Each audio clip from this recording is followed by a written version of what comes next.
करूंगा। अब सूत्रों में मैं एक नई चीज आपको समझा रहा हूं आज यहाँ पर, वो होता है Bhrigu Bindu.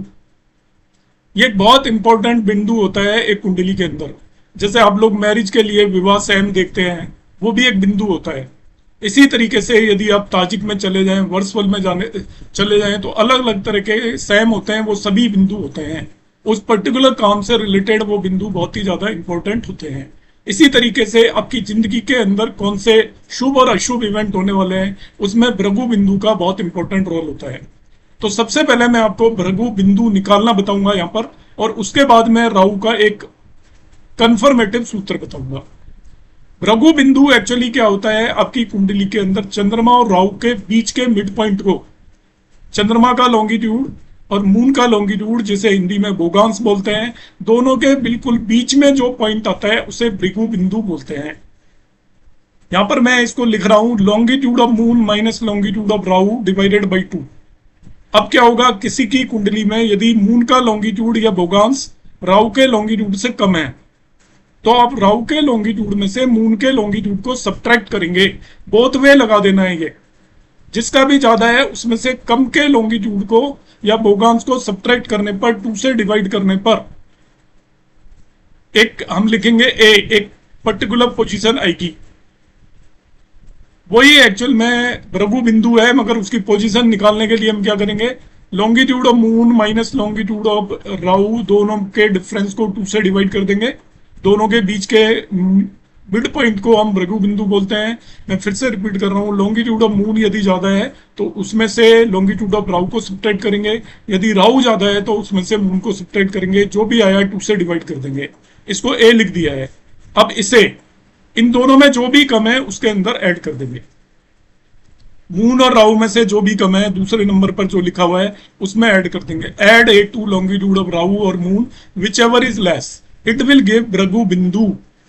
It is actually imaginary mathematical mid point between moon and Rahu, और मून और राहु के बीच का मिड पॉइंट है। आपको मैं प्रैक्टिकली भी एक कैलकुलेशन करके दिखाऊंगा, जिन लोगों को मैथमेटिक्स में प्रॉब्लम है वो आसानी से सीख जाएंगे।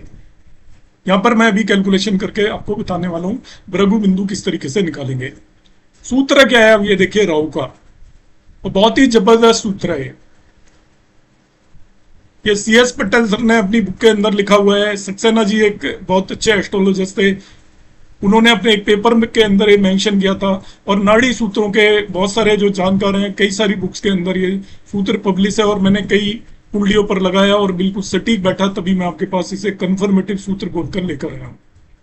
Whenever Rahu transit exactly 90 degree behind Bhrigu बिंदु, आपकी कुंडली में भृगु बिंदु जहां भी है उससे बिल्कुल एग्जैक्टली 90 डिग्री पीछे जब राहु ट्रांजिट करेगा, तो एन इंपॉर्टेंट कार्मिक event happens in natives life.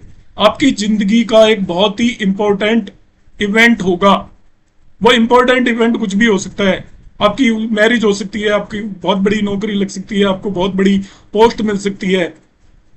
जैसे अभी आपने देखा कि राजस्थान में इलेक्शन हुए, एक अननोन पर्सन को चीफ मिनिस्टर बना दिया। MP में इलेक्शन हुए, एक अननोन पर्सन चीफ मिनिस्टर बन गया, तो उसकी लाइफ के अंदर एक कार्मिक इवेंट हो गया। तो इस तरीके के बहुत ही ज्यादा इंपॉर्टेंट इवेंट आपकी लाइफ के अंदर होंगे। वो अच्छे बुरे किसी भी तरीके के हो सकते हैं, मगर इवेंट होगा जरूर जब भी भृगु बिंदु से 90 डिग्री पीछे राहु ट्रांजिट में चलकर आएगा। ये सूत्र है, आप अपनी कुंडलियों में लगाएं। मैं यहाँ पर इसको एग्जांपल से आपको समझाने की कोशिश करूंगा। ये कुंडली ली हुई है मैंने, ये पाइसेस लगने की कुंडली है। इस नेटिव की लग्न में ही दोनों मून और राहु बैठे हुए हैं, तो इनका एक इवेंट मुझे पता था जो मैंने जस्टिफाई किया, इसलिए इसी कुंडली को मैंने यहाँ पर लिया हुआ है।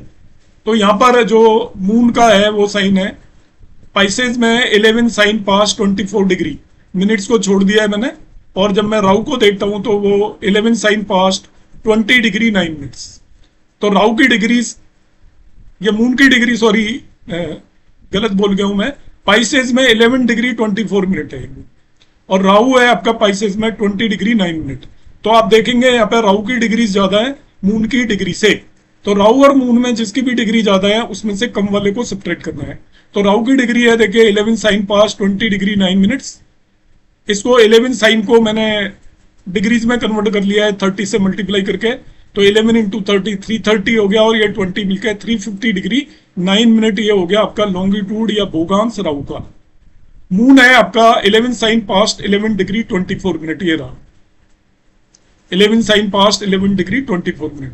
तो 11 साइन को 30 से मल्टीप्लाई करके 330 किया, उसमें 11 ऐड किया तो 341 डिग्री और 24 मिनट ये आपका लॉन्गिट्यूड या बोगांस ऑफ मून आ गया।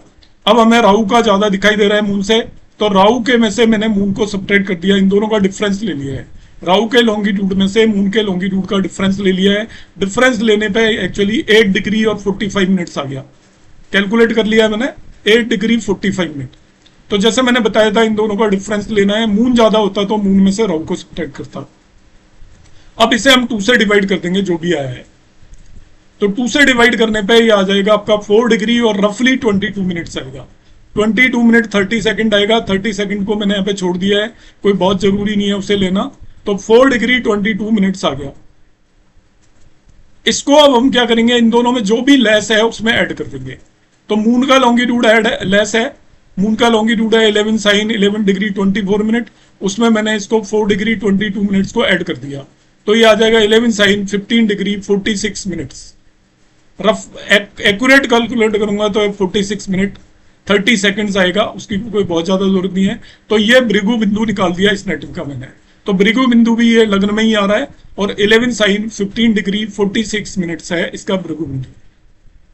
तो जब भी राहु इस पर्टिकुलर डिग्री से भृगु बिंदु से 90 डिग्री पीछे होगा, तब इस नेटिव की लाइफ में एक इंपॉर्टेंट इवेंट होगा। ये राहु का कंफर्मेटिव सूत्र है। 90 डिग्री पीछे होने का मतलब 3 साइन पीछे होगा। तो इसमें से मैं 3 साइन हटा देता हूं, तो 3 साइन पीछे होने का मतलब हो गया है 8 साइन 15 डिग्री एंड 46 मिनट। जो भी आपका भृगु बिंदु आया उसमें से 3 साइन निकाल दें, वो पोजीशन होगी राहु की। जब राहु उस पोजीशन पर ट्रांजिट करेगा तो एक बहुत इंपॉर्टेंट कार्मिक इवेंट होगा नेटिव की लाइफ में।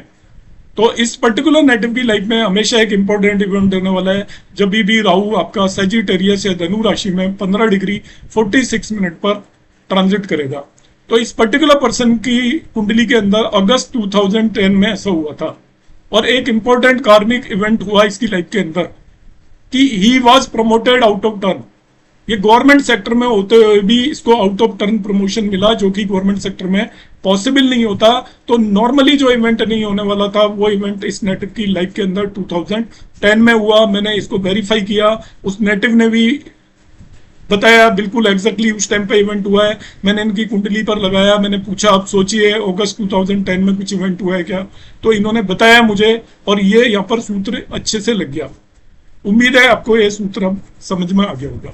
अब राहु से रिलेटेड मैं एक दूसरा सूत्र बता रहा हूं, और ये सूत्र जो लोग जिनका बर्थ टाइम एक्यूरेट नहीं है उनका बर्थ टाइम एक्यूरेट करने के काम भी आता है। बहुत ही जबरदस्त सूत्र है। बर्थ टाइम रेक्टिफिकेशन भी इसकी हेल्प से कर सकते हैं। मैं थोड़ा सा यहाँ पे करने की कोशिश करूंगा, आपको बताने की कोशिश करूंगा। तो ये सूत्र एक्चुअली है नवांश चार्ट का, D9 चार्ट का सूत्र है। नवांश चार्ट के अंदर हमें लगाएंगे। तो सूत्र क्या है, when ever Rahu transit through 64th Navamsa from लग्न। लग्न से 64th नवांश जनरली हम देखते नहीं, 64th नवांश हम चंद्रमा से देखते हैं। जब भी हम कहते हैं 64th या 64वां नवांश तो वो चंद्रमा से देखा जाता है, मगर यहां पर मैं दोनों से बता रहा हूं इसको।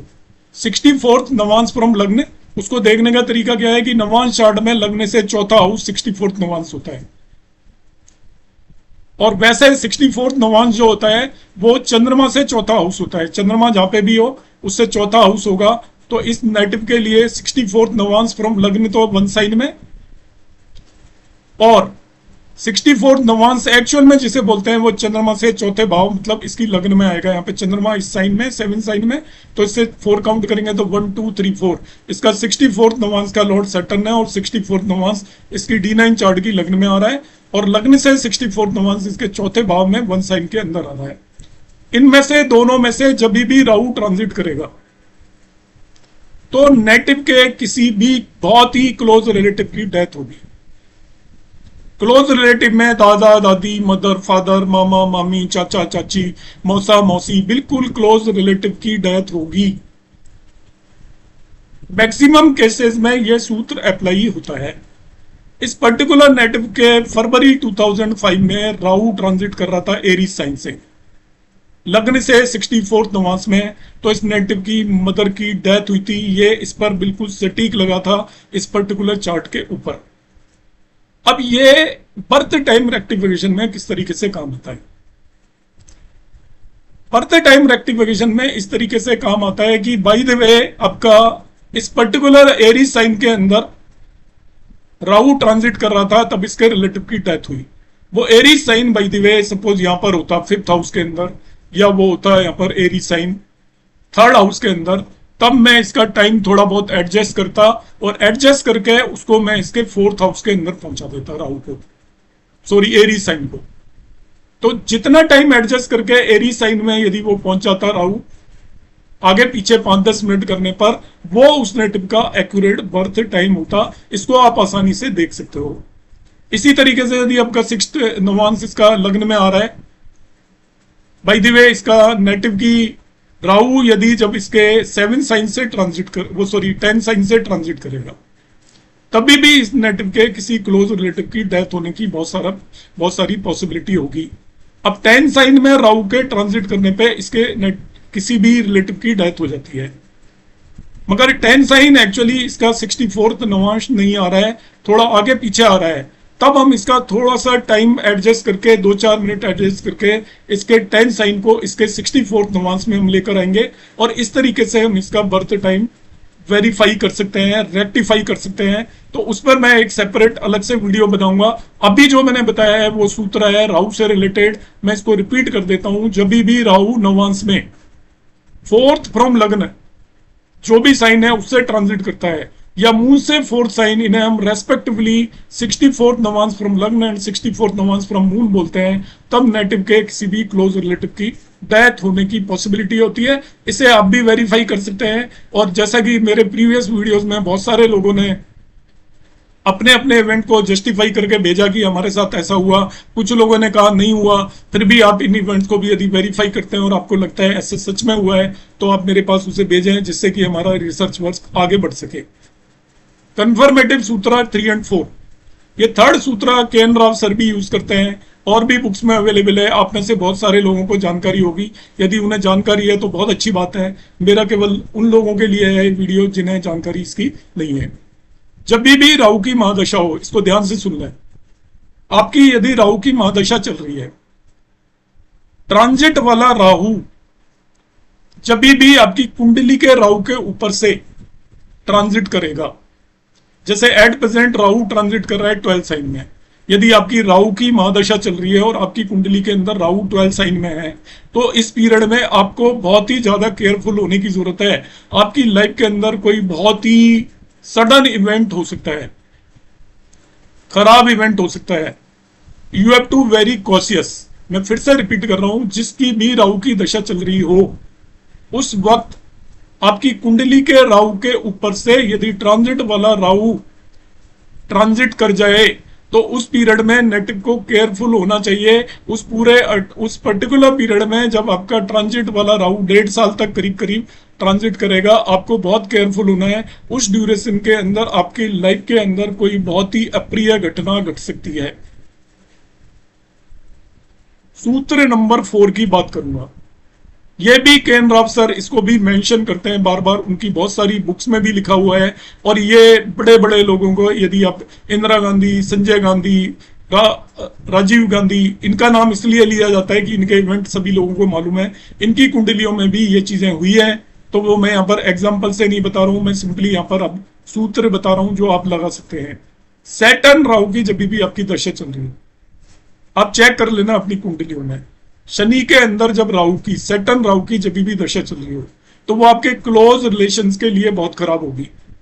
आपको कोई न कोई बैड न्यूज सुनने को मिलेगी। जब भी शनि में राहु की दशा है, तो आपके यदि क्लोज रिलेशन में कोई बहुत ज्यादा बीमार हो जाएगा, या उसके साथ सडन एक्सीडेंट हो जाएगा, और सडन डेथ होगी due to sudden accident, suddenness होगी उसके अंदर। यह नहीं कि कोई बहुत लंबे समय से बीमार चल रहा है, आपको ऐसी एकदम से न्यूज मिलेगी, अरे ये क्या हुआ। इस तरह की घटनाएं होंगी जब भी आपकी कुंडली के अंदर सैटर्न और राहु की दशा चल रही है। मगर इसमें एक चीज को ध्यान रखना है, यदि सैटर्न और राहु पर कोई शुभ प्रभाव है, तो वो घटनाएं आपकी नहीं भी हो सकती है, मगर ये होने के बहुत ज्यादा चांसेस हैं। तो आज मैंने आपके सामने 4 सूत्रास को बताया, कंफर्मेटिव सूत्रास हैं सारे। आप अपनी कुंडलियों पर लगाएं। आपकी कुंडलियों पर ये कैसे लगते हैं, या आपके कोई क्लाइंट आते हैं उनकी कुंडलियों पर कितने जस्टिफाइड होते हैं, नहीं होते हैं, तो आप कमेंट बॉक्स में जरूर कमेंट करें, जिससे कि हम इसको और आगे बढ़ा पाए। आप देखते रहिए इसी तरीके से। और अभी तक आपने यदि इस चैनल को सब्सक्राइब नहीं किया है तो आप इसको जरूर सब्सक्राइब कर लें, क्योंकि कमिंग क्लासेस में मैं और भी बहुत सारे ऐसे सूत्र लेकर आने वाला हूं जो कि ज्यादातर लोगों की नॉलेज में नहीं है। नमस्कार, धन्यवाद, जय श्री राम।